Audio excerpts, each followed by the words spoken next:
Hello students, welcome to the fourth session of our July month in our monthly current affairs series, right? In the fourth session, we do economy, then we do polity and we'll take ecology. Relatively truncated session, less number of facts as compared to the last session, but in the next one in the August month, we'll have a relatively longer session, okay? Let's start. So first on economy, polity and ecology, and finally the economy will starting. First is Utkarsh 2022. So launched by RBI. It's RBI's own medium-term strategy framework where RBI has defined its own vision and redefined its own, not redefine, I'll say, just reiterating what they are trying to achieve in the next coming 3 years. Okay, in the coming year, 3-year roadmap, right? To achieve excellence in the performance of the RBI's mandate and strengthening the trust of the citizen and the other institution. And it is highly relevant in the time of the this banking collapses, this recently Yes Bank issue, right? So it's really important for RBI to repose the trust of the citizen on RBI. Okay. So medium-term strategy framework of RBI, Utkarsh 2022. Next is Train 18, Vande Bharat Express. So India's first engine-less express. So there is no engine in the express. Train is 100% made in India, make in India, sorry, and manufactured by integral coach factory in Chennai. It is India's fastest train by hitting the speed of over 180 kilometers per hour. Okay, during the trial run. So developed by integral coach factory, time taken 18 months, estimated cost 100 crores, and this much information is there. This much potential speed is there. 130 is the average speed of the Shatabdi. Okay. Next is corporate bonds. So very easy. Corporate bond. What are bonds basically? Bonds are basically if you issue bond, a person issues bond. So he says that give me for example, give me 3,000 rupees, and after 1 year, I will pay you back some X percentage. On the X percentage, I'll pay you back, let's say 3,100 rupees, right? So this is the bond. Simple. So in India, the corporate bond market, that is, okay, from where corporate takes the money, first is diluting the equity in the share market. Other is from banks the loan. Another way they can take the loan, take the money from the point of bonds, issuing their own bonds. So corporate issuing their own bonds. Now there is the problem. In India, corporate bond market is really poor. Not really good, as in they are not doing really well as compared to the other countries. For example, we'll see data securities. So they are the debt securities issued by the private or the public corporations. Corporate bonds. Corporate means both public and the private. Growth rate of the corporate bonds has generally been slowing since 2017 and marked its lowest in the decade in the May 19 with 9.7% only. In fact, it is 46% somewhere in Malaysia and other countries. On the other hand, banks and lending grew at 12.7% in the last year. So it shows that corporate are taking too much money from the banks in the form of the loans. Now, taking money from the banking creates the problem, right? Twin balance sheet problem, you must have heard of it. Twin balance sheet problem. So when the problem on the balance sheet of both bank and the corporates. Twin balance sheet problem, problem at both the ends. Now, if the corporate taking money from the banks and corporates do not diversify their sources, so too much pressure on the banking system, right? If too much pressure on the banking system and if the corporate not able to deliver on time, then NPA problem. So that vicious cycle goes on. So that is why it is need to improve our bond market, and for that purpose, HR Khanna panel was established. The HR Khanna panel says that that why, first of all, why we need to have a robust bond market, and he says that there is structural issue hindering the development of corporate bond market in India. Khan says, adding that if not many country have the robust corporate market, and some country like India have a bank dominated system. That I was telling you, majority of the money to the corporates comes from the, not majority of the money, but still a large chunk of the money comes from the bank itself. So companies issue corporate bonds to raise the money for variety of purpose. A buyer buys the corporate bond and lends the money to the issuer, company that has issued the bond. Very easy. In exchange, the company promises to return the principal and a specified maturity period, and meanwhile pays the interest rate. Right? Very easy. Next is debenture redemption reserve. Debenture redemption reserve. So what is this? Debenture redemption reserve is a provision stating that any Indian corporation that issues a debenture must create a debenture redemption service. That is, okay, what is happening? A company is there, right? Company gets money by issuing its bonds and its equity. Now, if the company goes, liquidation of the company goes, then the company has to pay first is bondholder, the debenture people. Then the people with the equity will take their share. This is, I think you know this. Now, debenture redemption reserve says that, now, for example, they have taken, let's say 2000 crore in the debenture, right? Now, so that they are able to pay them, they need to have some money in the reserve format, this debenture. For example, 2000 crore they have taken in the debenture format, so 25% of that, that is 500 crore, they have to keep it in the form of the debenture redemption reserve. So DRR is the provision stating that any Indian corporation that issues a debenture must create a debenture redemption service to protect the investor from the possibility of company defaulting. So recently Corporate Affairs Ministry has removed the requirement of a debenture redemption reserve of 25% of the value or outstanding debenture issued by the listed companies, NBFC and housing finance companies. For these companies, they have removed this requirement. In the case of unlisted company, the DRR requirement has reduced to 10% from the 25%.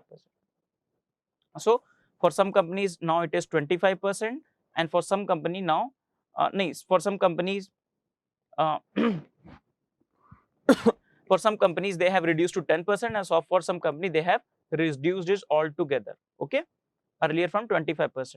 The charges would be applicable for public issues as well as the private placements. Okay, so basically what they are doing, government is saying that this money which is saved, it will increase the liquidity of these things, because especially considering the NBFC, right? NBFC is facing a lot of problem in India, right? So the problem NBFC faces in India, and that is the problem, right? The problem that is NBFC facing in India with respect to the liquidity, and reducing this DRR will help them in this regard. Okay, so NBFC registered with RBI, RBI and HFC's housing finance company registered with the National Housing Bank will no longer be required to maintain a DRR if they issue the non-convertible debentures. The DRR requirement of the unlisted companies, excluding the unlisted NBFC and HFC, is still on, but at the lower rate of 10% against the earlier 25% requirement. Okay. So the extra money that companies will have now due to the no provisioning of the DRR expected to flow into the economy by the way of credit too, right? Now they believe that the economy, we need money in the economy to improve the growth again, right? Currently the GDP rates are not very high. So they are saying that following this will help in the revival of the economy, right? Next is Finance Industrial Development Council. Finance Industry Development Council. So it's a self-regulatory organization come representative body of NBFC. So from the point of the NBFC, for example, this is a regulator, right? So this body will act as a representative body of this NBFC. This is Finance Industry Development Council. Don't confuse with FSDC. Okay, Financial Stability Development Council, that is different. Last time we have discussed that. So representative body of the asset and the loan financing NBFCs in India. Registered with RBI, FIDC was formed in 2004. The recognized face of NBFC, especially those engaged in asset and the loan financing. Next is strategic disinvestment. So already we have discussed, just to reiterate, the sale of the substantial portion of the government shareholding of a central public sector enterprise. For example, central public enterprise, government is holding all the 100% of the shares. Now government will be reducing its percentage of share up to 100 or even such higher percentage. So it can be less than 150, it can be more than 50, but more importantly with respect to strategic is, that is along with the transfer of the management control. So there will be a transfer of the management control, and that is the integral part of the strategic disinvestment. Okay.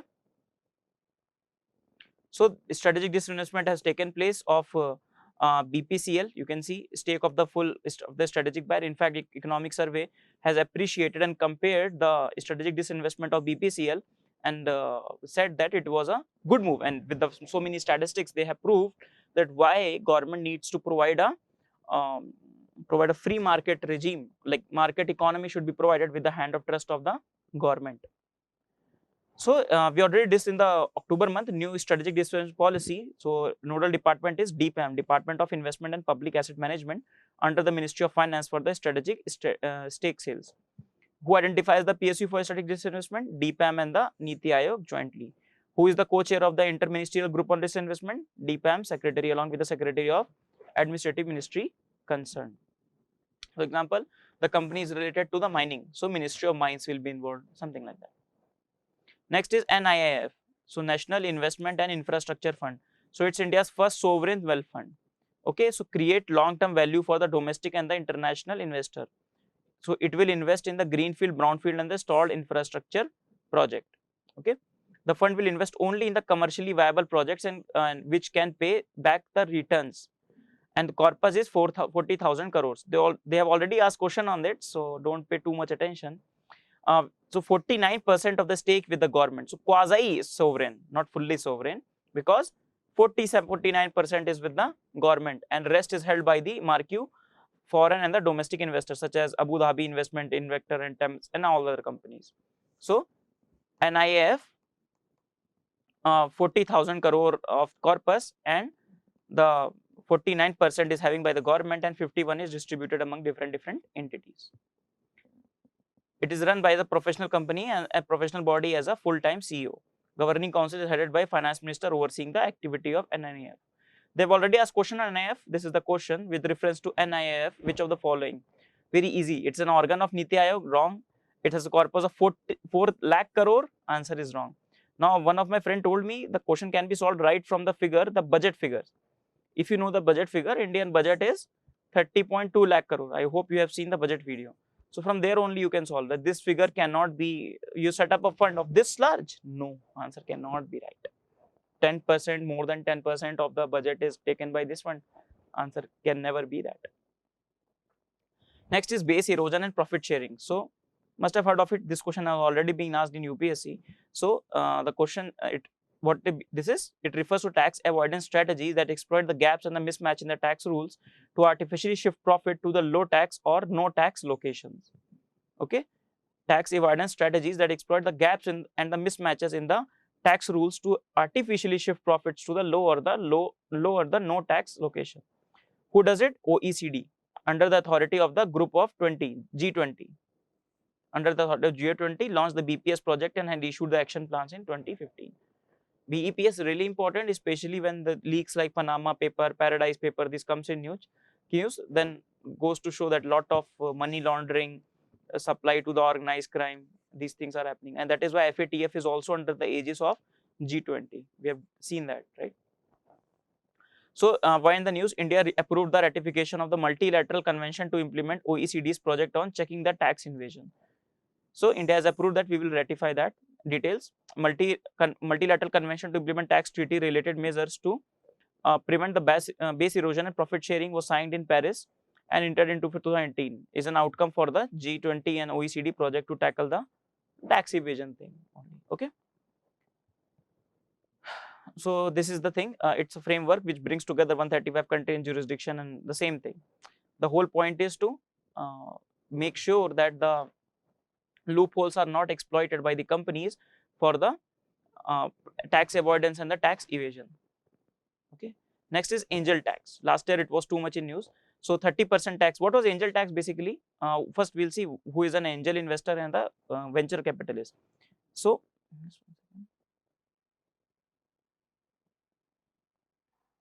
okay. So the one is the angel investor, one is the venture capitalist. Okay. So angel investor is an individual first of all who has this figure is not specific, but who has some sort of money to give. Usually has other full-time job. He is doing something else. Usually isn't involved in your company. For example, I'll give example of Nandan Nilekani, right? Ratan Tata. So they have a lot of money, but they have their own company to work in. They just want to invest their money into some other startups or some other company. So they will not too much in your company. What are you doing? May not ask for the board seat.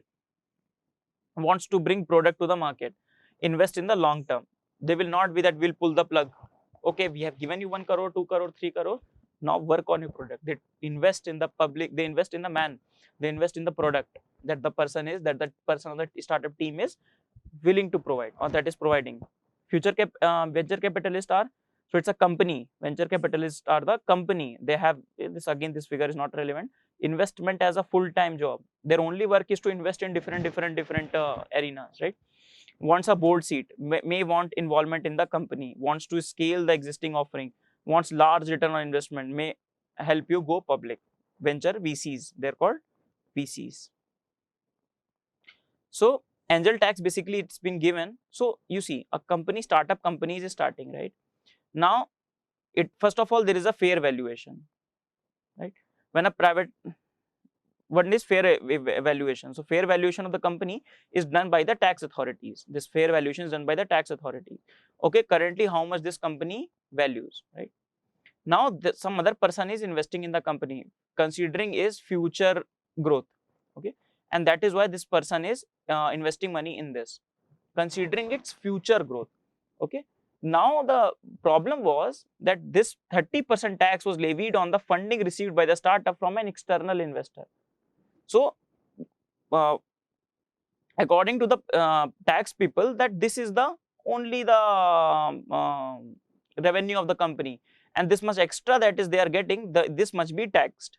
So this was the angel tax. When the privately held company raised fund at a rate higher than its fair valuation, the company says that we have this potential and we will raise fund according to that. Okay,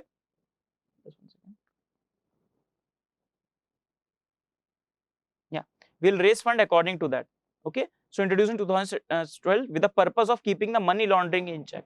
In fact, many of the startups started in the form of shell company just for these angel investors. They wanted to launder their money, so they were investing in these startup or shell company just for laundering, because the tax exemptions are there to these startups, right?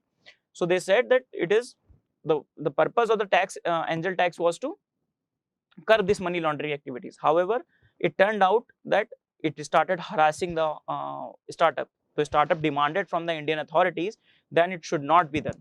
Okay, so under IT Act section, this money invested by the angels in the company was treated as the income from the other sources, and then it was taxed.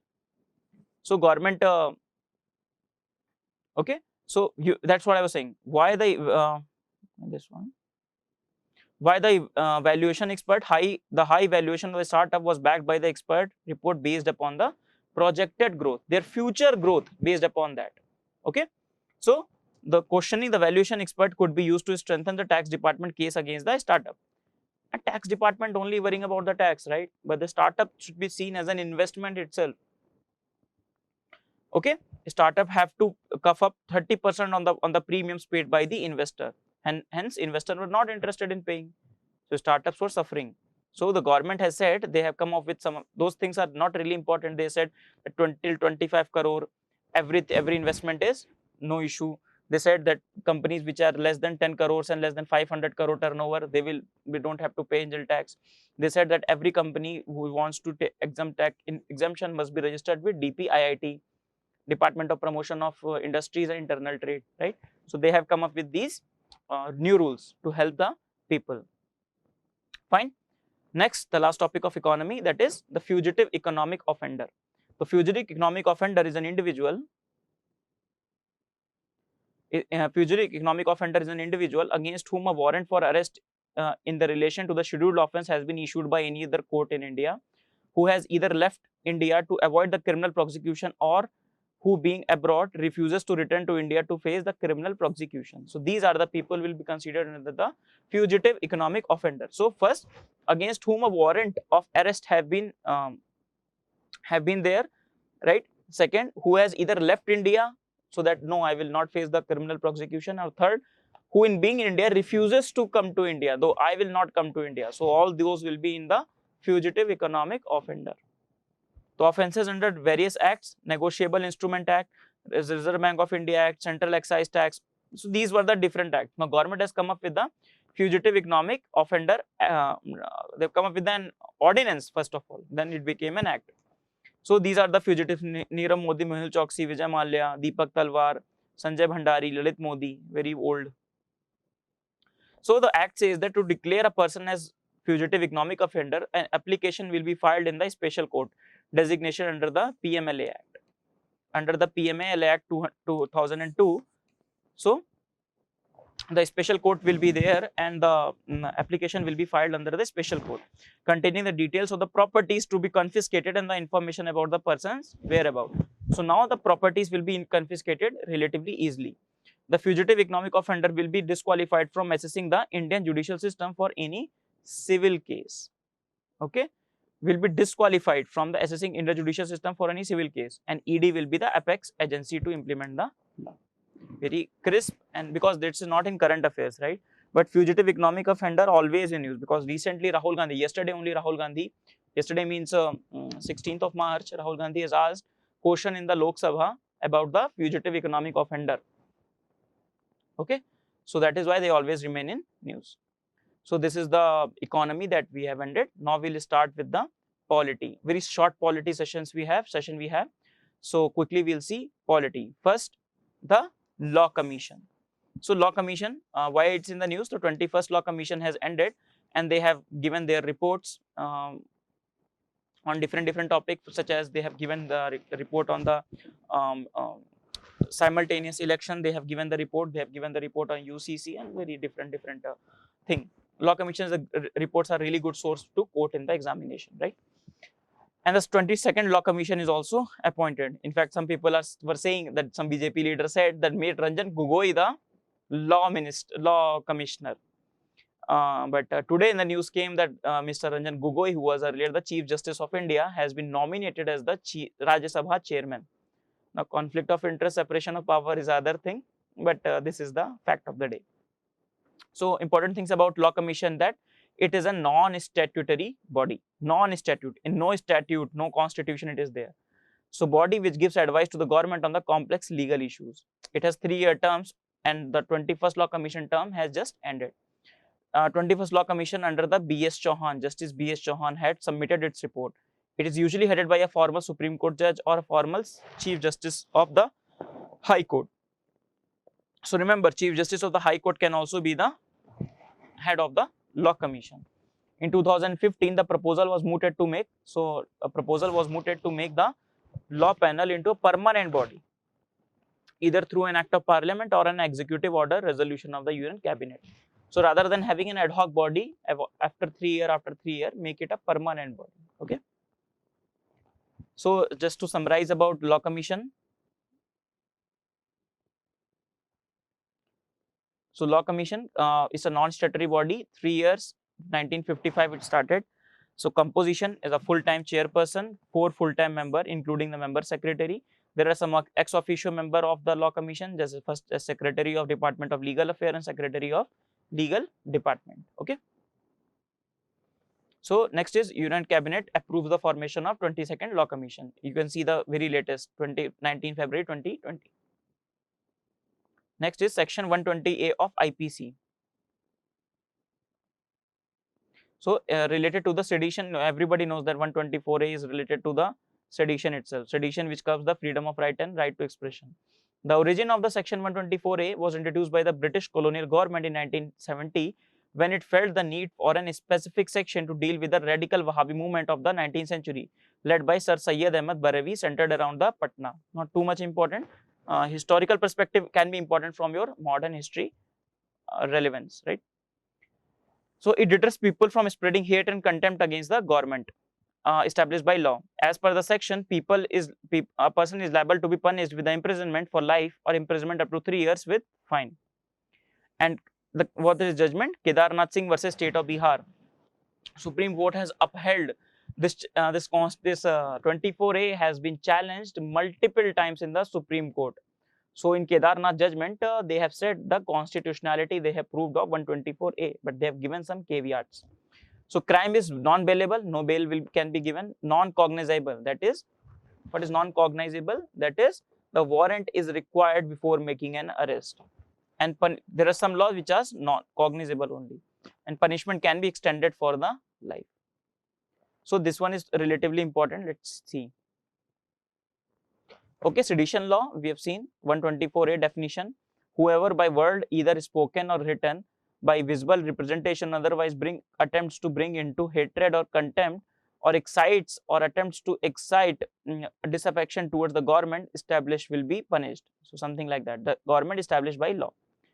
Punishment for life which defined may be added. Imprisonment can be extended to the 3 years, or to the fine which may be added, or just a fine. So some of the Supreme Court judgment. First was I was discussing Kedarnath Singh versus State of Bihar. Supreme Court held that a citizen has a right to say or write whatever he likes about the government or its measure by the way of criticism or comment, no, so long as it does not incite the people to violence. He said that advocacy is fine, criticism is fine, but these are fine, but it should not incite violence. That is there. It should not incite violence. Next, in P. Alva versus State of Kerala, when the court held that sloganeering critics of parliament or judicial did not amount to sedition, right? Next, in Balwant Singh versus State of Punjab, Supreme Court said that raising some slogans like Khalistan Zindabad a couple of times, which neither evoke any response nor any reaction from the public, cannot attract such punishment. Even saying Khalistan Zindabad. In fact, recently a case have been come when a 16-year-old girl, 16-year-old girl has said Pakistan Zindabad, Hindustan Zindabad. Now, that itself is a classic case of sedition. Now, to her, the charges have been booked. She's put in the custody or something. But again, this debate, this Article 124A, the Section 124A of IPC has been in the news. Now, in the political, you can see how the divided opinion is. In the political manifesto of BJP, they have said that we will strengthen and we'll keep Section 124A, while the Congress said that we will remove it. It's an unconstitutional. Okay, next is, last in the polity, we're going to discuss 10% quota for EWS. So it was a 123rd Constitutional Amendment Act.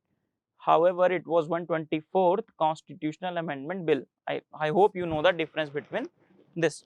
Constitutional Amendment Bill, it introduces, so it has a different chronology. It has a different number. Constitutional Amendment Bills have different number. Then when it passes from the Parliament, it takes a different number, which bills have converted into acts, right? So it was a 124th Amendment Bill, and when it became an act, then it became 123rd Amendment Act. That means there have been 21 Constitutional Amendment Bills which not have been passed. Okay. Like which Constitutional Amendment Act? Bill? The women reservation in the Parliament, that has not been passed. So it is introduced by Ministry of Social Justice and Empowerment. Eligibility, don't have to remember for prelims, but still, income less than 8 lakh people, we all know this, right? We must have considered ourselves on these criteria, that we belong to this criteria or not. People who own the farmland less than below 5 acre, who own a house measuring less than 100 square feet, and some eligibility is not important. It has amended Article 54, 15A and 16.4. 15.4 and 16.4. Okay. Okay. So passed by the Article 368. Okay. And the bill under Article 368, no ratification by the state governments are required. In fact, it has been passed in each house by 2/3 of the 2/3 special majority. Okay, the special majority, there is 2/3 of the present and voting, and more than half of the total membership of the house. I hope this is all you know in the polity. So 2/3 of the present and voting, and 1/2 plus 1 in the total membership. So amendment to the fundamental right does not require ratification by the legislative assembly. Just one second. It in a new clause 6 of 15, Article 15 allows the government, which has been added, allows the government to carve a reservation. Okay, this was not added, this was before. Reservation for economically weaker section society in higher education institution, including the private ones, whether they are aided or not by the state. Okay, the exemption is given to the minority education institution. Likewise, the new clause to the Article 16 provides the quota for the economically deprived section in the initial appointment in the government service. Gujrat has become the first state to implement the quota. It was based upon the government has said that we have based this upon the committee report, that is Sinho committee report of 2010. Okay, which center has been cited as the basis for the legislation for grant of the reservation. However, some of the facts and some of the newspapers have reported that Sinho Commission 2010 report that government cited to push 10% never spoke of the EWS quota. They've talked about another thing. They've said that EWS quota should be identified in the welfare measures only, not in the reservation, but they have included in the reservation also. Okay, so this is the polity section. Now we'll discuss about the ecology one. The first fact of the ecology is dugong. So dugong is known as the sea cow. They are the strictly herbivorous animal. Really beautiful photos if you go on Google and watch these photos. Really beautiful creatures. Okay, so they are vulnerable in IUCN red list, found in the Gulf of Kutch and Gulf of Mannar. Okay, so this is the dugong. Next is great Indian rhino. So we have some fact also related to the rhino. So largest of the rhino species found commonly in the Nepal, Bhutan, Pakistan and India. Okay, the great one-horned rhino. So India is home to around 2200 rhinos, over 85% of the total population. Rhino in India found only today in the parts of UP, West Bengal and Assam. Assam itself has 91% of the total rhino population. We have discussed that in the Kaziranga and few of the Pobitara public wildlife sanctuary. If you have remember, we have done tiger reserve, right? So in Kaziranga, we have discussed that great horned rhinoceros. Vulnerable, they are also vulnerable, and Schedule 1 of the Wildlife Protection Act. In the impetus series, in coming impetus series, I also discuss the Wildlife Protection Act in detail, or in the current affairs series itself. I'll share details about Wildlife Protection Act. Really important act. They have already asked few questions on this. Next is Special Rhino Protection Force. Okay, so trained to combat poachers and understand the animal behavior, was deployed in the Kaziranga National Park. Okay, so trained to combat the poachers and understand the animal behavior. Its protection force was deployed in the Kaziranga National Park. It is initiative of both central and the state government to control rhino poaching in tiger reserve. So special protection force for the rhinos. It started in 2015 on the recommendation of NTCA, National Tiger Conservation Authority. We have already covered NTCA many times in the impetus, in the current affairs both. We have covered that. Assam government should be paying the salary of the SRF member, and the amount should be reimbursed by the NTCA. So NTCA will reimburse the salaries of the SRPF members. Next is Indian Rhino Vision 2020, launched in 2005. It's an ambitious effort to attain the wild population of at least 3,000 greater one-horned rhino spread over 7 protected areas in the state of Assam. So for that they have to translocate, right? Because currently they are in Kaziranga and the Pobitora. So from that they have to translocate into other 5 locations. For example, Manas, Lokhoa, Burachopori, Kochmora, Dribrushokawa and Orang. Orang location we have already done. Okay, so Rhino Indian Rhino Vision and Rhino Indian Strategy. Translocation of rhino are being done in the order to avoid the risk associated with having entire rhino population in the one area. That is why the whole diversification is done, right? Next is fourth national tiger estimate. So in addition to whatever we have done in the impetus series, so India has 2,900 around tigers, a third more than in 2014. So our performance has really improved, right? Okay, so MP has saw the highest number of tigers. So question can be asked, highest number of tiger where? So MP, then it is Karnataka, then Uttarakhand. So MP we have seen so many tiger reserve, right? Kanha, Panna, Pench, Bandhavgarh, closely followed by Karnataka and Uttarakhand. So MP, then Karnataka, then Uttarakhand. Okay, so MP we said, Karnataka, then Uttarakhand. So numbers are, you can see, rising numbers. So it goes to show that how our Project Tiger and our efforts have shown rich dividends in the protection of the tigers. Software for used for the tiger estimation for SECR, that is spatially explicit capture and recapture. Okay, so this one is important. Yes, while the Pench Tiger Reserve in MP recorded the highest number of tigers, so it is the Pench Tiger Reserve which has the highest number of tiger. Okay, Pench Tiger Reserve, highest number of tiger. The Satyamangalam Tiger Reserve in Tamil Nadu registered the maximum improvement since 2014. Maximum improvement since 2014. MP's Pench Sanctuary and Kerala's Periyar Sanctuary emerged as the best managed tiger reserve in the country. We have done the location of each and everything in our impetus series, right? So go on the impetus series and revise from that. Next is Magar crocodile. So Gujrat relocated Magar from Sardar Sarovar Dam to facilitate seaplane service at the Statue of Unity. So the relocation was done. That is why Magar crocodile is in the news. Its habitat include wetlands, inland, marine, the shallow part of the natric, that is shallow part of the ocean, artificial and aquatic, and marine. Okay, Magar crocodile. They are in the appendix 1 of the sites. IUCN status is vulnerable, and schedule 1 of the WPA, that is Wildlife Protection Act. It's a whole nesting species with the egg laying taking place during the annual dry season. So they lay their eggs in the dry season. Vadodara is the only city in India where the crocodile live in their natural habitat amongst the human population. So they are only in the Vadodara, which is in the in situ conservation. Everything else is ex situ. Threat: water pollution, food for human consumption, even illegal use and trade. Next is EPCA, Environmental Protection Control Authority. So it was constituted by Supreme Court. Okay. However, it was finally established by the MOEFCC. We'll discuss that because this question can be asked. So it prepared a graded response action plan to combat the air pollution in India. In fact, if you go on the EPCA website, it's doing really good work. It is capturing the improvement in the places. For example, in a place they went somewhere, they took pictures, then they recommended some actions, and after a few months they went to the same place and put the pictures. So they compare the pictures from the first place to the first time to the next time. So notified in earlier, it was already there actually.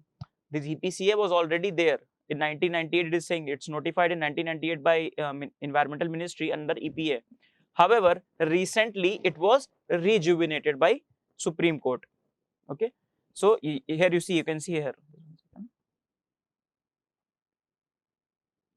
An application for the grant of the recomposition, rejuvenation and modification of the mandate for the environmental pollution EPCA for National Capital Region. Okay. So in pursuance of the Honorable Supreme Court direction, so pursuance of the direction of the Supreme Court, however, it was constituted by the Ministry of Environment, Forest and Climate Change. So remember, it was on the direction of the Supreme Court, but finally it was constituted by the ministry itself.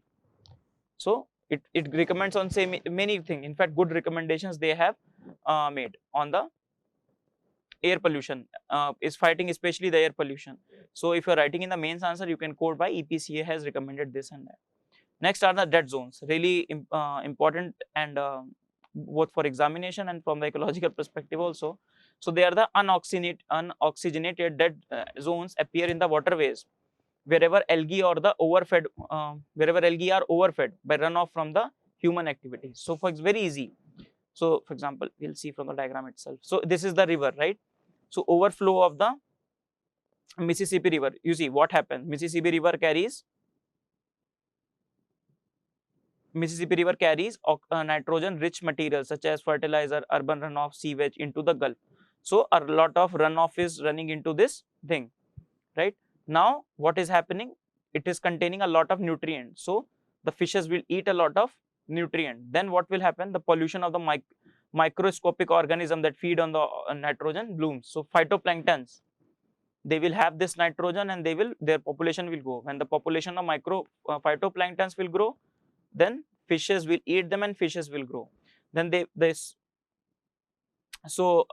when these fishes will grow, then they'll consume more oxygen, right? When they'll consume more oxygen, overall oxygen of the place declines. And when this declines, overall all the population, all the other species started dying. So those organizations die and sink to the bottom. When they die, then also in the decomposition, the oxygen is used, depletes the oxygen in the water. Fish and the other mobile creature flee low oxygen zones, and organization cannot flee the die. So it will become an area, oxygen depleted area. So no fish will be here. So when the fisherman comes to fish in the area, he will find no fish, and there will be livelihood security issue, right? So It blooms every summer when the warming water accelerates the metabolism of the microorganism and expected to get even worse as the climate change continues to change. Get the point? So dead zone is recently found in the Bay of Bengal, and that will create a lot of livelihood issue coming in the coming times. So rising sea temperature, as it was said, and the eutrophication, that is addition of the too much nutrients into the water. That is why we have schemes like now soil health card, so that the nutrient gets into the agricultural soil only which is required. That is why we need micro irrigation, we need fertigation, so that fertilizer and the water is given in a very limited quantity, only in the required quantity. And that is the approximate area of the dead zone in the Bay of Bengal. In fact, some study says that many of the area in the Arabian Sea and the Bay of Bengal have become dead zones, right? Next is ocean cleanup project, really important project. So interesting project also started in the Pacific Ocean. So Ocean Cleanup is a non-for-profit organization which is developing advanced technology to rid the world's ocean of plastics. In fact, it is estimated that by 2050, the oceans will have more plastic than the fishes. More plastic than the fishes. Okay. So this is directed at cleaning the Great Pacific Garbage Patch, which is a zone between Hawaii and the California. We'll see. So this is the ocean cleanup project, and this is how they clean up the plastic. You can see this here. So it stretches it, and the plastic is carried on by this. You can see from this diagram. Yes, this is the plastic and the waste they are carrying. This is the Great Pacific Garbage Patch. This is the patch where a lot of plastic is there, right? Especially they are stuck in this gyre. So water keeps it here only. You have heard of Sargasso Sea, I believe. This is the Sargasso Sea, right? Similarly, here also in the water moves in the gyre, and all the plastic is like getting stuck there, and that is why we need projects like that, right? This, remember, ocean cleanup project. Next is Seabed 2030. It's backed by United Nations. It's a collaborative project between Nippon Foundation of Japan and Journal Bathymetric Chart of Ocean. So remember, it's a Japan-based project. So question will come and backed by UN. So if the question comes IUCN or something else, the answer will be wrong. It aims to bring together all the available, and also the question will come what they are trying to achieve, seabed. So they're not plastic, nothing. So they aim to bring together all the available bathymetric data, that is the depth and the shape of the ocean floor.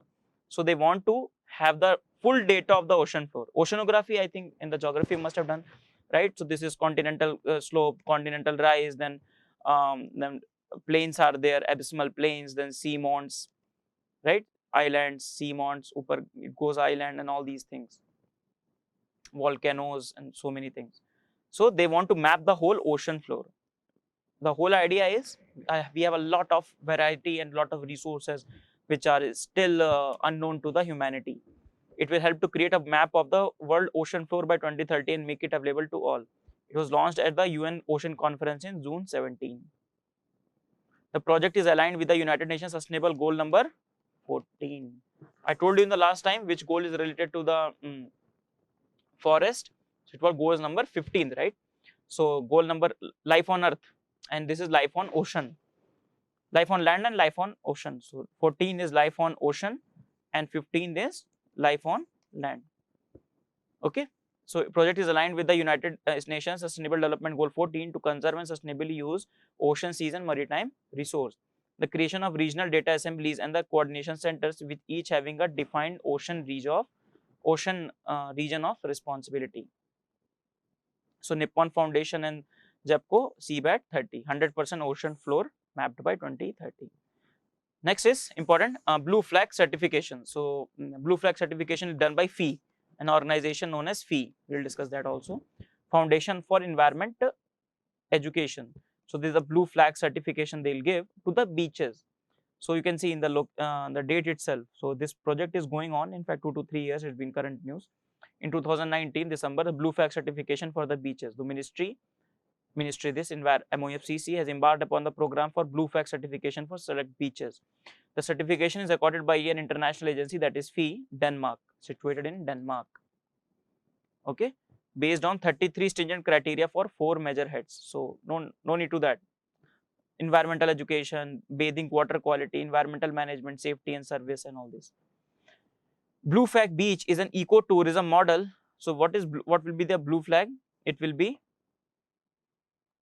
so blue flag will be an eco-tourism model endeavoring to provide a tourist beach goers and clean, hygienic bathing water, facilities, amenities, safe and healthy environment, sustainable development of the, which help in the sustainable development of the area. So it's an international recognition conferred upon the beaches that meet certain area of cleanliness and environmental propriety. There are 33 criteria. We have seen all this. Some criteria are voluntary and some are compulsory to get that particular certification. If approved, beaches are given the qualification for an year and must apply annually to the continue meriting the right to fly the flag in their location. So why this is important? Because if your beach get that particular certificate, then it becomes more tourist attraction, isn't it? And many initiatives it can attract, many international flow of funds it can attract. So Chandrabhaga beach in Odisha has become the first beach in India to get this certification. First beach in India to get certification is Chandrabhaga beach. Now many of the beaches in India are trying for it, right? And no need to remember the beaches. Few beaches you must know, and that's all. FEE, international NGO, non-for-profit organization, that is Foundation for Environmental Education. Okay. Next is Earth Overshoot Day, really important. So first of all, calculated by WWF and World Footprint Organization, Earth Overshoot Day. Earth Overshoot Day, right? So what is basically is, it says that this is the budget, right? This is the Earth budget, this resource we can use from the Earth. And it says that in how many 365 days we have, right? What is the time of the Earth when we use all this budget, and the remaining time we are using the second Earth, the next year Earth resource. So this year it was 29 July. Very unfortunate. Every year it is becoming one day ahead, one day ahead, one day ahead.